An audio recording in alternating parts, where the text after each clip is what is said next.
If you turn on primetime news tonight, you're going to be hit with a wall of sound.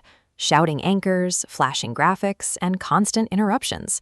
It feels like absolute chaos, but it's actually a highly choreographed performance. The screaming and the sensory overload aren't accidental side effects of a passionate debate. They are the point. It's a structural design choice to keep you agitated. The deflection playbook allows networks to pivot away from uncomfortable facts by leaning into circular arguments that prioritize outrage. If we want to understand how our information ecosystem actually works, we have to learn how to spot these tricks in real time. Interestingly, the sharpest breakdown of this playbook didn't come from a media watch group. It came from a YouTube comedy sketch. Creator Purav Jha's video, Conserve vs. Media, dissects the modern news debate with surgical precision. The setup is simple. You have a grassroots educator dragged into the sterile, hyper-produced studio of a combative news anchor. It's the perfect staging ground to watch these broadcast tricks play out. Through the comedy, the sketch lands a heavy punch.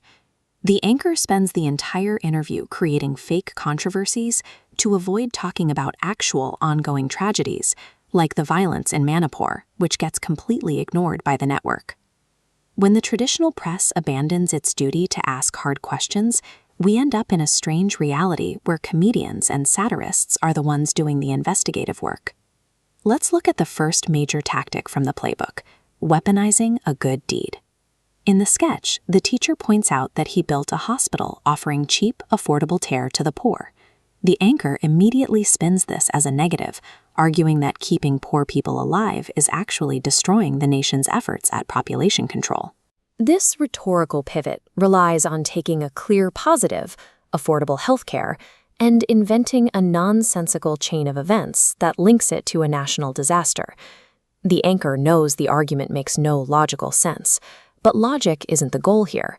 The goal is to generate friction, create a viral clip, and drive ratings by turning absolute good into a hostile debate.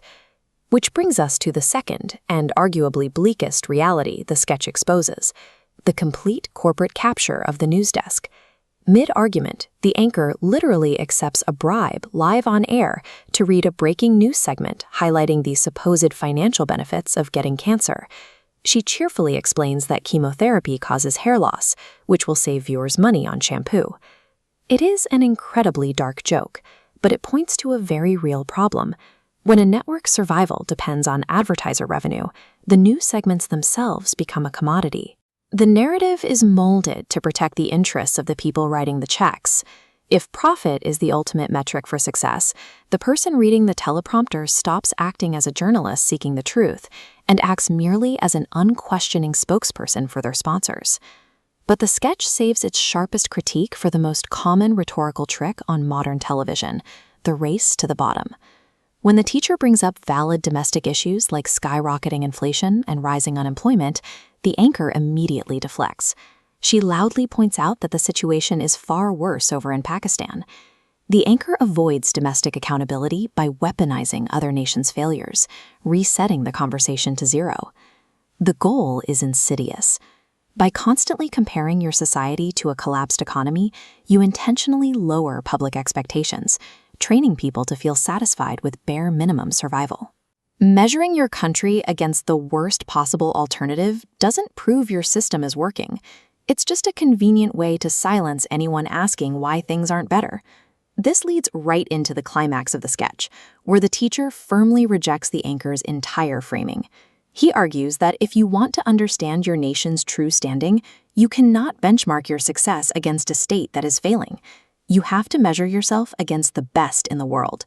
He challenges the anchor to compare their domestic infrastructure and governance to a highly developed nation like Germany, or to hold their technological and societal progress up against the standards of Japan. It's a comparison the media refuses to make, because they know the current domestic reality would fall short. When a society accepts a better-than-the-worst narrative, it puts a hard ceiling on its own potential. It becomes impossible to build a great nation if you only look downward.